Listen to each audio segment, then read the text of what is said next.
Paul, tell us why you're here today and what's going on.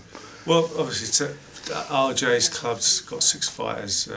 That's one of the reasons, but one of the main reasons is Alan's kindly going to be raising some money for Jake tonight, as he did in the previous one. So we're here as Jake. Whenever anyone's raising money for me, he always makes the effort to come, then regardless of whether he's just been through chemo or whatever. So he makes sure that he's here. So how is Jake? And Jake will tell us himself in a minute, but tell us what's been happening with him. Well, I don't know the name of the cancer, but I'm sure he can say it. But he's been diagnosed with terminal cancer. It's been very hard on the family. But it's been very tough. Very tough. And how long have you known about that? It's been 2 years, I think, hasn't it? Been about Just 2 years. 2 years, yeah. And how are you feeling, Jake? Yeah, I feel a lot better now. The chemo's finished. It finished a couple of 3 or 4 weeks ago.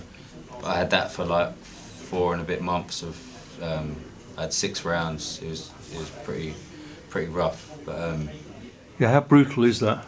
yeah, it was. Yeah, the type of chemo I had was the strongest one they've got. So they said, while you're young enough and fit enough for it, they were going to give it to me, the strongest one. And it was. I had 6 rounds. 5 of the rounds I was back in hospital with infections and sepsis, and it was rough. But yeah, I'm glad it's all done now, and now we just wait on scan results. Okay, and is there hope for improvement in certain areas, or is it stemming the tide? Or I mean it's incurable because it's gone. It was originally in the leg, and obviously I had the leg amputated last year. But more recently it's spread to my spine and my pelvis. There's like 9 new tumours.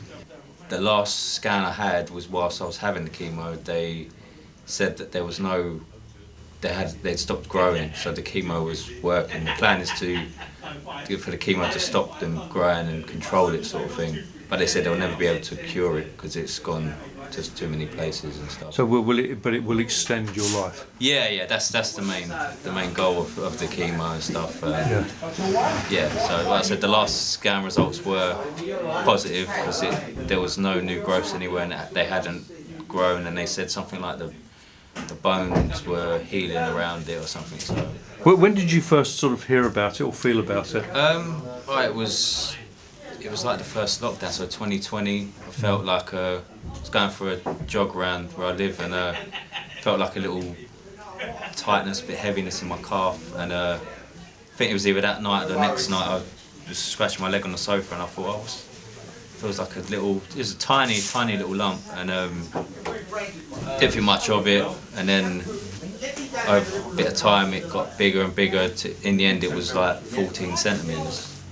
So it was hard to walk, and then had radiotherapy on it. It didn't shrink it, so that's why the decision was made to amputate the leg. How did you cope with that? That's a terrifying ordeal. Yeah, I coped a lot better than I thought I would, to be honest.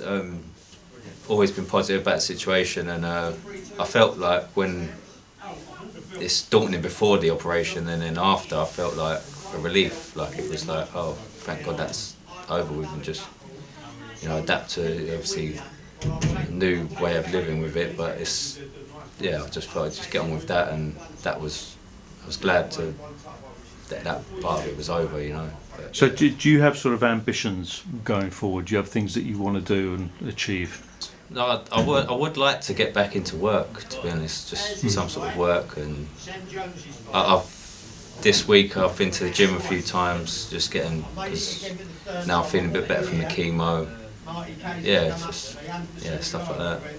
So Paul, tell us, how's he been through all this horrendous experience? It's him that's getting us through it, really, by with his positivity. He's had a couple of moments where it's got to him, but just how well he's handled it has made it easier for us.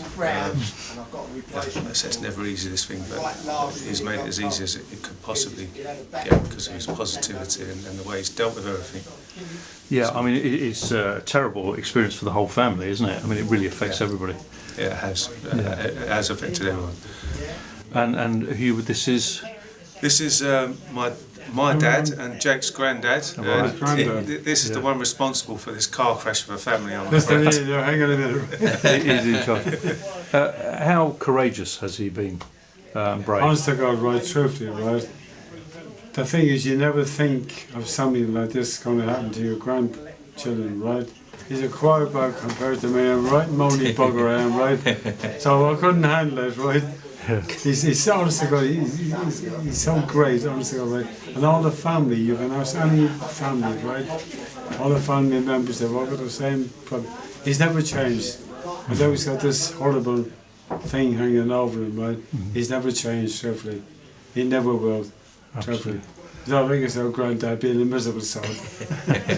So the whole family have supported you. Yeah. Oh, that's how they.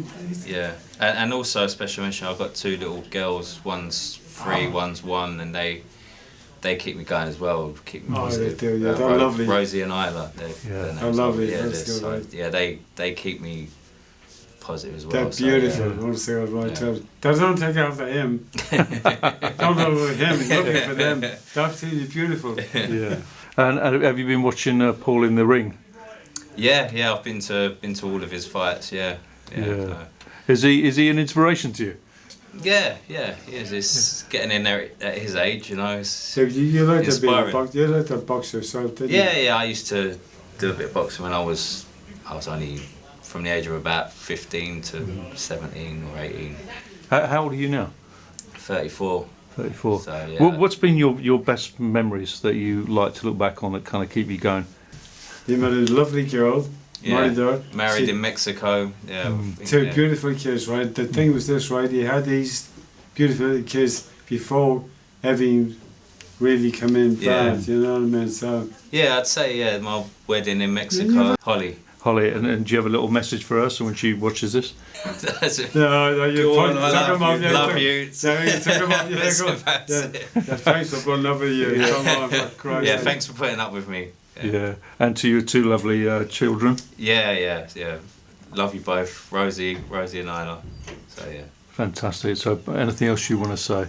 I'd like to say thanks to Alan and everyone who's helped with help with Jake the situation. We've got friends tonight, Dave, Elaine and Sam Mackenzie, who have done a lot for Jake and the family. Yeah, just everyone. Ben Sabre down at Jester's Pool Club in Eastbourne. They've all been brilliant, and we really appreciate what they've all done. Well, we wish you every luck and thank you for everything. Yeah, I second that as well. Thank you. Right? Yeah. All the people involved, right? Even the fight game and all that, right? They've been beautiful people, right? Outside the ring, not inside the ring. I wanted to face them, right? Yeah. But thank you for everything, and thank you for the support for all me, my family, and everything else there, right? God bless you, and thank you for everything. So, well, I think everybody would be very proud of what you've been doing and going through it, because it's not easy for anyone, but we wish you the best of luck. Thank you very much. Cheers.